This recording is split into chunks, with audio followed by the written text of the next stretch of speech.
One of the most commonly used moves in the history of chess is this bishop pin on our knight.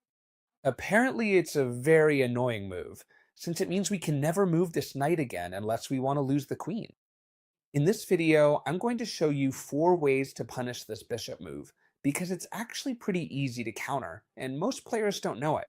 And that's not even the best part. The best part, you know what it is?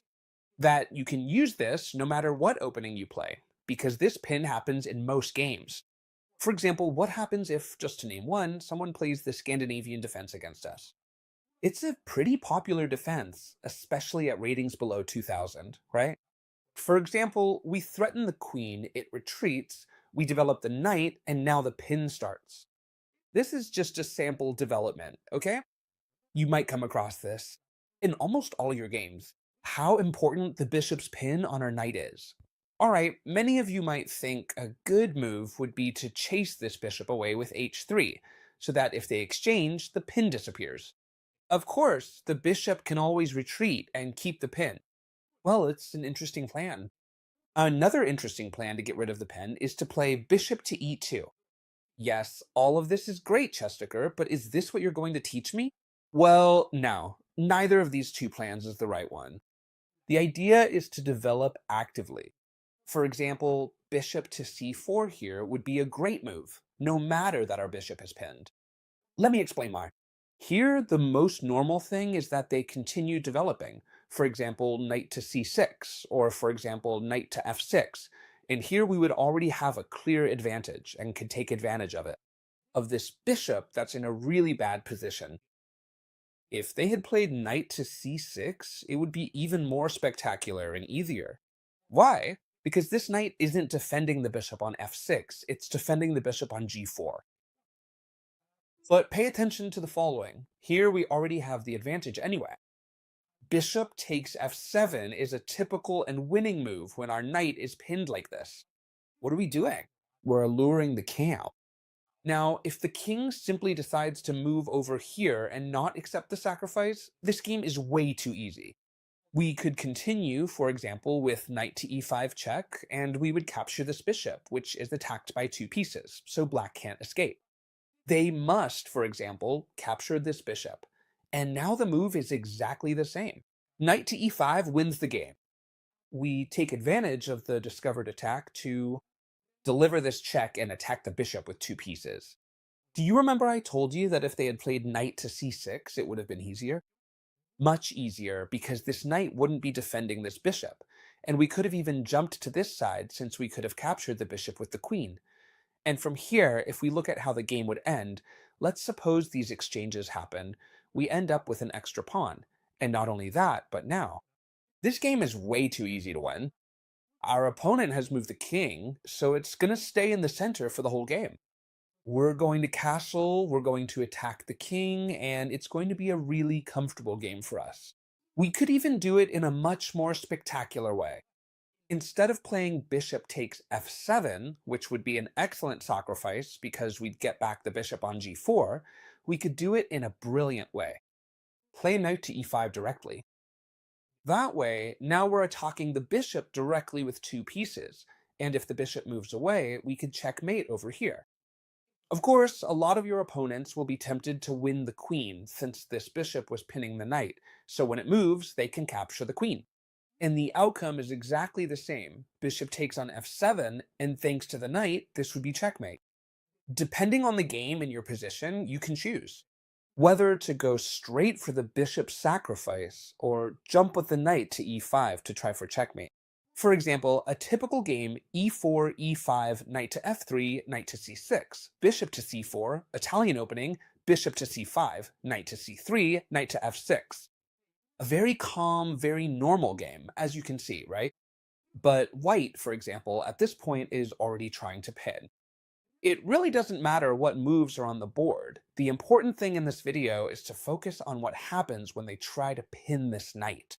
In this case, it's too early to try to pin it, because white should have waited until we castled the king.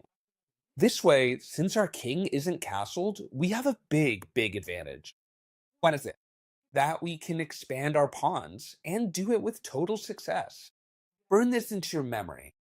When your knight gets pinned and you haven't castled, you have a great opportunity to go on the attack. We attack the bishop, and if it gets traded, that's perfect because then our queen would join the attack, targeting the knight. And our pin would actually be very effective since we'd have two pieces attacking their knight. Of course, usually when we chase this bishop away, it retreats to the h4 square, keeping up this powerful pin. But what we were saying is that now we can launch a spectacular attack with g5, and that way we're going to win the game without a doubt. Many of you, especially those who are a bit more experienced, might be wondering, can't white do the typical sacrifice of knight takes on g5, pawn takes g5, and then bishop takes g5, keeping the pin? No, they can't, and I'll explain why. Because we're not castled. Right now, they've just given us a knight in exchange for giving us even more attacking chances. So it's all good for us. We're attacking the bishop, and it's going to have trouble getting away. We're going to castle long, and we'll have open files to attack the opponent's castling. It would be a very serious mistake in this position. When we make this g5 advance, trying the capture, knight takes on g5. I repeat, this capture would work if we were castled. Alright, so here, what should the white pieces do? Well, they have no choice but to pull back this bishop. And now, pay attention, notice the difference. The bishop comes in to pin their knight. Wait, Chesticur, didn't you just tell me this wasn't a good idea? No, I didn't say that. What I'm showing you is when it's time to punish these moves. In this case, our opponent can't expand because this bishop is blocking the g-pawn. Do you see it? So there's no point in trying to chase away this bishop because it could just hide here and keep the pin going without any trouble. That's why here, white should just continue with their game. Attacking our bishop doesn't help them. And now I'm going to finish this game for you with an example, because this was a real game. And it was a super easy way to finish with the block pieces. This game is already looking really, really good for black's opponent. As you can see, I started with the first example by setting up the white pieces for you. Now, the black pieces. This means that it really doesn't matter which color we're playing. We have a big advantage if we know how to take advantage of these kinds of pins. Alright, here, the player with the black pieces simply continued advancing their pawns, taking advantage of the fact that the king is castled and the the player with the black pieces still isn't. Now there's a threat to advance and trap the dark squared bishop. That's why here white tried the counterplay of h4, aiming for this capture on g5, and also preventing this pawn from advancing to threaten the bishop. Alright, there's no problem at all. Black continued with their attack. Is there a good pen here? Yes. Well, they keep piling on the pressure with the knight and the bishop, something that white, when they had the pin, didn't have time to deal. Alright, how did the game continue? The game went on like this. Pawn takes pawn, threatening this knight. And do you think the knight left now? Now. The attack continued. h4, a wonderful move. It threatens the bishop, and not just the bishop, but also threatens to open lines for the rook. Once that rook has a clear path, attacking will be much easier. The game continued as follows. The bishop retreated, logically, and now instead of pulling back this knight, the attack continued. As you can see, this attack is so strong that we don't mind losing the knight, since we have a big advantage. And the game ended in the following way, a very simple way. Pawn takes pawn, and after king takes pawn. Simply the winning move. Bishop takes f3, check, and they'll have to give up the queen. As you can see, the game continued like this, and now this bishop can be captured anyway. There's also the threat of queen takes f6, but here the player with the white pieces logically resigned, since the lack of material caused by trying a pin at the wrong time has been devastating. I'll set up the white pieces again. d4, d5, knight to f3, knight to f6, e3, and there goes our opponent, pinning our knight. The moves I make before the pin really aren't important. What's important is that you focus on the ideas I'm giving you for when this knight here gets pinned. Now, what we can do is go on the hunt for this bishop. Careful here. Most players, I'll say it again, what do they do? Bishop to e2, playing passively because they're afraid of this kind of pin, when in reality, they could get a lot out of these kinds of moves. How could we start our hunt? It's obvious, just like in the example we just saw, we're going to play h3. In this case, we'd be super happy if they gave up the pair of bishops, right? Normally, they'll keep maintaining this pin here. All right, so what are we going to do? Play g4, which is super, super, super necessary in this case to hunt down this bishop, because now when it retreats, I repeat, the knight sacrifice would be useful for us, since we're not castled and they'd be giving us the knight for nothing. The bishop retreats, and then we'll play the move knight to e5. All right, let's evaluate this position. We're threatening to win the bishop. In fact, if we want, we can win it right now. Since this bishop can't escape anywhere, it can only come over here, but the move f3 would force it to retreat. That's why now black has to play something else. It really doesn't matter to us. The good thing about this video is that you don't have to memorize the moves. You just need to understand the ideas so you can apply them in your own games, no matter what you play. For example, let me give you an example. What happens if they play e6? Just to say something. Are we going to capture this bishop right away? No. We're going to play high five. A very good move. What it's threatening is obvious. If black gets careless now and plays, for example, knight from b to d7, we play h5 and we've won a bishop. It looks like it has a square on e4, but simply after f3, we've won this light squared bishop. That's why here the move h4 is threatening h5 and winning a bishop. Very good. I'm sure many of you are thinking, yes, but black doesn't have to play a random move. They have much better options, like h6 or h5, it really doesn't matter, to give the bishop an escape route. That's right, this is correct, but that's exactly what we were waiting for. Once they've given the bishop an escape route, now is the time, remember this well, to capture it. And this game, my friends, is pretty much decided. Not tactically, but positionally. When they recapture with the knight, our structure is so good that we can continue with bishop to d3. Queen to d3 would also be possible, but bishop to d3 is much better, targeting this point here. We're attacking a point on g6 that probably can't be defended in any way, simply by bringing the king closer. If they try to push it forward, we would simply capture with the pawn, and thanks to the rook's pin, they wouldn't be able to recapture. So now the only possible option they have is to come and defend with the king. It's clear that this position is completely winning for white. We're in a much better position. The king will never be able to castle again, and it's going to be very easy to attack. And now I'm going to show you one of my favorite ways to punish this pen.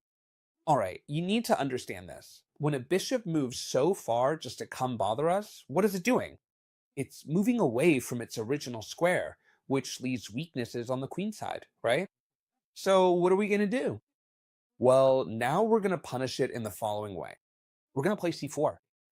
There's no way to be passive here. We have to be active. We play c4 and we're threatening something obvious to capture this pawn, leaving us with a really good center after knight to c3. Logical moves here, well, for example, maybe the best move would be e6, right? Why? Because it opens the way for their other bishop while defending the pawn we just attacked. Taking here wouldn't be a good idea because we get to develop our bishop for free, right? All right, the important thing is, what are we going to do? Well, you see how they're pinning our knight and the queen is right behind it. So we move the queen to b3. Now this knight is no longer pinned, and more importantly, we're attacking the weaknesses left behind when the bishop left its home square. Very good, we're threatening queen takes b7, and after that, threatening the rook as well. A totally natural reaction would be to play b6, for example. The thing is, now we've just added too much fuel to the fire. The queen is no longer being pinned, so the knight can move. Alright, let's move the knight over here, taking advantage of all these weaknesses that the player with the black pieces has left by being careless and trying to pin our knight when it wasn't the right time. Now the bishop is under threat. Well, the bishop isn't the problem, it can just be pulled back. So what's the big problem? Well, the big problem now is the white squares. We've managed to weaken them. Why? Because we've counterattacked on the opposite flank. For example, let me explain. Pawn takes pawn would be a tremendous move. And why pawn takes pawn? Because now we can bring in the other bishop. Once again, we're taking advantage of the weaknesses. They have to block the check.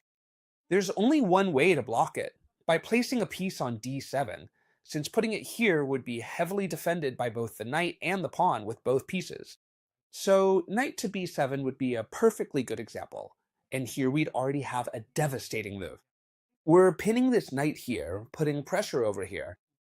What we need is to add even more pressure, and we're going to do that by playing e4, a bombshell move. Why is e4 a bombshell if we're just giving away the pawn and they can take it however they want?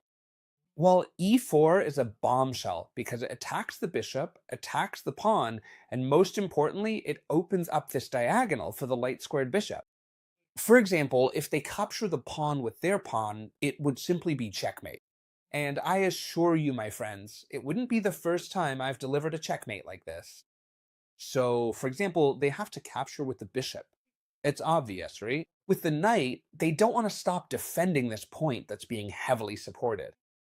In this case, we've lost a pawn, but that's the least of our worries. We're being active with our pieces. Now it's time for our other bishop, the dark squared one, to come into play. So what does that mean? That we have this knight pinned, Dummel. We have this knight that's defending the other one, also pinned. Pinned here, pinned there. Now this is a real pin, not like the one our opponent tried to pull off. There's no way out of this position, for example, no matter what they do. Let's say, for example, we make the move. I'm just making this up. Knight takes knight. I'm doing this without thinking too much, because now they can't capture with the king because of the bishop. They can't capture with the queen because of the bishop, and they can't capture with the knight because then we take the queen. So here, we'd already have the game very much in our favor, since we'd be up a piece. So in this video, I want to show you that a lot of times when someone pins us, we get scared. But really, what they're doing is a bad idea. And we can counterattack in a super strong way. I hope all this knowledge has been useful to you. I'd really appreciate it if you could leave a like if you found this helpful. It's totally free and it really supports me a lot. So if I see that this video gets a lot of likes, I'll make more videos like this, so you can keep learning more and more every day. So I hope you loved this video, and I'll see you tomorrow, as always, in another chess video, friends. Goodbye.